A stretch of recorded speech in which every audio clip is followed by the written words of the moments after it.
دیہاتی تھے، نہیں جانتے تھے ادب کیا ہے، باہر کھڑے ہو کر کہا یا محمد اخرج الینا، ہماری بات باہر نکل کے سنیں. یہ حضور سے انہوں نے کہا. اللہ تعالیٰ کو ان کی یہ ادا پسند نہ آئی، سورہ حجرات کی آیتیں اتاری، اور اسی وجہ سورت کا نام حجرات ہے، حجرے کی جمع حجرات ہے. اللہ نے محبوب کے حجروں پہ سورت اتار دی. اللہ اکبر. تو کہا ان الذین ینادونک من وراء الحجرات، جو حجروں سے باہر کھڑے ہو کے ندائیں دیتے ہیں، آوازیں دیتے ہیں، اکثرہم لا یعقلون، وہ عقل نہیں رکھتے. ولو انہم صبروا، اگر وہ آوازیں نہ دیتے، صبر کر کے کھڑے ہو جاتے، حتی تخرج الیہم، محبوب تو خود ہی آ جاتا. بندہ مٹ نہ جائے آقا پہ تو وہ بندہ کیا ہے؟ بے خبر ہو جو غلاموں سے، وہ آقا کیا ہے؟ غلام آئے تھے، نبی کو پتا چل گیا تھا کہ غلام آئے ہیں، صبر تو کرتے، نبی خود ہی تشریف لے آتا. یہاں تو لفظوں کا سہارا لینے کی ضرورت ہی نہیں ہوتی. حضرت حذیفہ بن یمان کی سنی، صحاح کی روایت ہے، کہتے ہیں میری امی نے کہا کہ جا حضور کے پیچھے نماز پڑھ اور حضور سے میرے لیے اور اپنے لیے دعا کروانا. کتنی خوش نصیب لوگ. آج آپ کی مائیں کہتی ہوں گی بیٹے جاؤ قرآن کا درس سناؤ، لیکن وہ کتنی خوش نصیب مائیں اور کتنے خوش نصیب بیٹے ہوں گے. مائیں کہتی ہوگی بیٹے جاؤ حضور کی زیارت کرا، حضور کا دیدار کرے. تو کہا بیٹے جا حضور کا دیدار کرے، لیکن اس شرط پہ تمہیں چھٹی دیتی ہوں کہ جا کے حضور سے میرے لیے بھی اور اپنے لیے بھی مغفرت کی دعا ضرور کروانا. یہ اگر وعدہ کرتے ہو تو چلے جاؤ. حضرت حذیفہ بن یمان نے وعدہ کر لیا، آگے حضور کی خدمت میں. مغرب کی نماز کا وقت تھا، حضور نے نماز پڑھائی، سلام پھرا، آرزو تھی عرض کروں لیکن حضور تشریف فرما نہیں اٹھے. کہتے ہیں میں بھی بیٹھا رہا. عشاء کی نماز کا وقت آ گیا، نماز عشاء پڑھائی، حضور تشریف فرما رہے. تھوڑی دیر کے بعد حضور اٹھے اور جلدی جلدی اپنے کاشانہ نور کی طرف جانے لگے. میں نے سوچا کہ ماں کا پیغام تو دینا رہ گیا. ماں نے تو مجھے اسی شرط پہ چھٹی دی تھی کہ جا حضور سے جا کے میرے لیے اور اپنے لیے دعا کروانا. ماں نے پوچھا کہ بیٹے دعا کروائیے حضور سے، تو کیا جواب دیا؟ میں نے ماں کی خدمت کو بھی چھوڑا اور آیا اور دعا بھی نہیں کروائی. کہتے میں جلدی جلدی حضور کے پیچھے چلا. جب میں حضور کے پیچھے چلا تو حضور حجرے کے قریب پہنچ کے پلٹ کے دیکھا، کہا کون ہے؟ حذیفہ ہے. میں نے عرض کی ہاں حضور حذیفہ ہوں. کہا ما حاجتک، تو کہا غفر اللہ لک ولامک، اللہ تجھے اور تیری ماں کو بخشے، کیا کام ہے میرے ساتھ؟ اللہ تجھے بخشے، تیری ماں کو بخشے، کیا کام ہے میرے ساتھ؟ اب حضرت حذیفہ کہتے ہیں میں جواب کیا دیتا، جو کام تھا وہ تو پہلے ہی ہو گیا. اللہ کہتے ہیں محبوب یہ حجروں کے باہر کھڑے ہو کے آوازیں دیتے ہیں کہ ہم آگے ہماری بات سنیے. محبوب یہ اگر صبر کر کے کھڑے ہوتے تو خود ہی آ جاتا، حتی تخرج الیہم، تو خود ہی تشریف لے آتا. اللہ اکبر. بندہ مٹ نہ جائے آقا پہ تو وہ بندہ کیا؟ یہ کیسے ہو سکتا ہے؟ میں ایک سادی سی مثال دیا کرتا ہوں. بیرون ملک گئے ہو نا بیٹے، تو آج ماں کو رات نیند نہیں آئی، آنگن میں ویڑے میں کبھی دائیں جاتی ہے کبھی بائیں جاتی ہے. پوچھا ماں کیا ماجرا ہے؟ کہا فلاں بیٹے کی طرف سے میرا دل بے چین. اور صبح واقعی فون آیا کہ اس کا ایکسیڈنٹ ہو گیا اور وہ سخت چوٹوں میں. تو ماں سمندر پار بیٹھے ہوئے بیٹے کے درد کو محسوس کرتی ہے. یہ رشتہ ماں کا ہے تو نبی کا رشتہ تو ہے ہی بڑا گوڑا.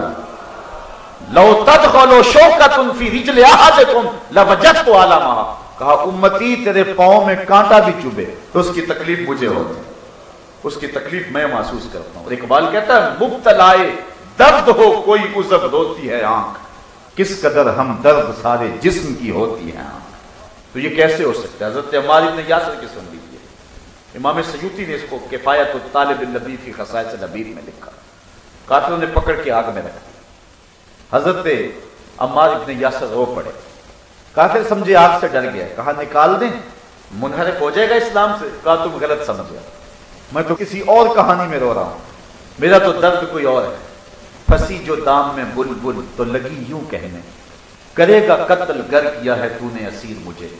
کباب شمع کے شعلہ پہ کیجیے اے سیاد، کہ شکل گل نظر آئے دم اخیر مجھے. تھوڑی سی تشریح کر دوں. بلبل کو پکڑ لیا تھا شکاری نے. بلبل نے کہا کہ مجھے تو قتل ضرور کرے گا، میرا کباب بھی ضرور تیار کرے گا، مجھے چھوڑنے کا نہیں. صبح سے جال لگایا ہوا ہے، میں یہ کہتی بھی نہیں کہ مجھے چھوڑ دے، لیکن ہر مرنے والے کی کوئی آرزو بھی تو ہوتی. میری ایک آرزو یہ ہے کہ جب تو میرا کباب تیار کرے، مجھے کچی آگ پہ نہیں بھوننا، مجھے کوئلوں پہ نہیں بھوننا، بلکہ جلتی ہوئی شمع کے شعلے پہ میرا کباب بنا. کیوں؟ اس لیے کہ میں بلبل ہوں، اور بلبل کا تعلق اور محبت کا ربط اور رشتہ پھول سے ہے. تو اس وقت پھول تو میرے سامنے ہوگا نہیں، لیکن جلتے ہوئے شعلے کی شکل تو پھول جیسی ہوتی ہے. میری آرزو یہ ہے جب کباب بن رہا ہو رخ یار سامنے ہو، پھنسی جو دام میں بلبل تو لگی یوں کہنے، کرے گا قتل گر کیا ہے تو نے اسیر مجھے.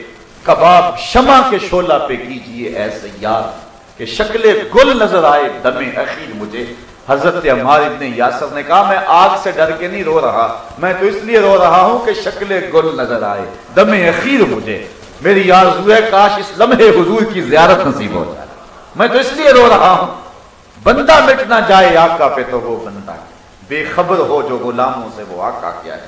ادھر یہ تڑپ پیدا ہوئی، ادھر حضور تشریف لے آئے.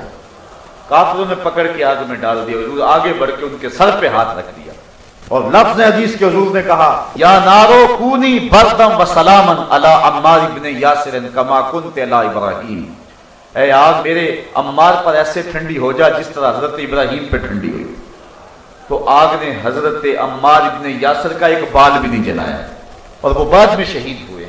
تو یہ ہے حضور کا امت کے ساتھ رب. تو کہا اگر وہ سب کرتے تو محبوب تو خود ہی آ جاتا، لکانا خیر اللہم، تو یہ ان کے لیے بہتر تھا. واللہ غفور الرحیم، اور اللہ بخشنے والا رحم کرنے والا. کیونکہ یہ آداب جانتے نہیں تھے، نئے نئے لوگ آئے تھے، اللہ نے معاف کر دیا. تو کہا میرے محبوب کے دروازے کے باہر کھڑے ہو کر کے تم میرے محبوب کو آواز نہ دو. اور صحابہ کا پھر مزاج تھا کہ حضور کی دہلیز پہ کھڑے ہو کر کے دستک نہیں دیتے. اگر حالات انتہائی ایمرجنسی ہوتے تو پھر وہ دستک دے لیتے، لیکن اس کا ایک طریقہ جس کو امام بخاری نے بیان کیا، کانت تکرہ ابواب النبی بالاظافر. پھر صحابہ اپنی انگلیوں کے پوروں کے ساتھ حضور کی دہلیز پہ دستک دیا کرتے. انگلیوں کے پوروں کے ساتھ دستک دینے کا مطلب کیا؟ اس کی تشریح ملا علی قاری کرتے ہیں. لفظ اتنے خوبصورت ہیں، اگر میں ترجمہ نہ بھی کروں گا تو آپ لذت ضرور دیں گے. بعض لفظ اتنے خوبصورت ہوتے ہیں نا کہ انسان جھوم اٹھتا ہے. اقبال کے دیکھیے، نوجوانہ چو زنا مشغول تن از حیا بیگانہ پیرانے کہن، ساختہ پرداختہ دل باختہ ابروہاں مثل دو تیغے آختہ. اب لفظ اتنے خوبصورت ہیں. اب دیکھیے ملا علی قاری لکھتے ہیں اس کی تشریح کے اندر، حضرات صحابہ حضور کے دروازے کو جو دستک نہیں دیتے تھے، انگلیوں سے اور پوروں سے دستک دیتے تھے، اس کا کیا مطلب؟ کہتے ہیں اے ضربن خفیفن و دکن لطیفن تعظیمن و تکریمن و تشریفن. یہ سب کچھ حضور کی عزت افزائی کے لیے تھا. ساغر صدیقی نے کہا تھا میں نے پلکوں سے در یار پہ دستک دی، میں وہ سائل ہوں جسے کوئی صدا یاد نہیں. یہ اس کا تخیل ہے، اس کا تصور ہے. اس نے عملاً در حبیب پہ یوں دستک دی نہیں ہوگی، صحابہ نے دے کے بھی دکھا. یہ ہے حضور کے آداب کی رعایت جس کو ملحوظ رکھنے کا ہمیں حکم دیا گیا. بلکہ اللہ فرمایا اے ایمان والو، میرے نبی سے جب سرگوشی کرنا چاہو تو یوں ہی نہ آ جاؤ، پہلے گھر جاؤ، صدقہ لو، فقیر ڈھونڈو، خیرات کرو، پھر میرے نبی کی چوکھٹ پہ آؤ. تمہیں پتہ چلے کتنی اونچی بارگاہ میں آئے. اس آیت کریمہ کا نزول ہوا، چند سیر جو خیرات کر کے حضرت علی نے حضور سے 10 مسئلے پوچھے، فوراً آیت منسوخ کر دی. حکم ختم ہو گیا، آیت قرآن میں باقی ہے. کیوں ختم کر دیا گیا؟ صحابہ غریب ہیں، ان کی غربت کا لحاظ رکھا گیا کہ پھر تو میرے حضور سے امیر ہی مسئلہ پوچھ سکیں گے، زیادہ غریب صحابی تو مسئلہ پوچھ نہیں سکیں گے. اچھا، اللہ کو آیت کریمہ کے نزول کے بعد پتا چلا صحابہ غریب ہیں یا پہلے ہی پتا تھا؟ اگر پہلے ہی پتا تو پھر آیت نازل کیوں کی؟ کہا نازل اس لیے کی کہ تمہیں پتا چل جائے کہ میرے محبوب کا ادب کیا ہے. یہ جو اٹھا رہے ہیں حکم کو، یہ تمہاری سہولت کے لیے اٹھا رہے ہیں، ورنہ میرے نبی کے ادب اور میرے نبی کے تعظیم کا عالم یہی ہے کہ تم پہلے گھر جاؤ، صدقہ لو، خیرات کرو، اور پھر میرے نبی کی چوکھٹ پہ آؤ. جس طرح نماز سے پہلے وضو کیا جاتا ہے، میرے محبوب سے ملنے سے پہلے خیرات کیا کرو. یہ اتنی اونچی بارگاہ ہے، جب اتنی رفیع المرتبت بارگاہ ہے کہ آواز کو بھی قابو رکھنا. اتنی اونچی بارگاہ ہے کہ صدقہ دے کے حضور کی چوکھٹ پہ حاضر ہونا. اتنی رفیع المرتبت بارگاہ ہے کہ حضور سے کسی انداز میں تقدم بھی اختیار نہیں کرنا ہے، لہجہ بھی بلند نہیں ہونا ہے. تو پھر ایک مومن کیسے گوارا کر سکتا ہے کہ آقا کی توہین ہو؟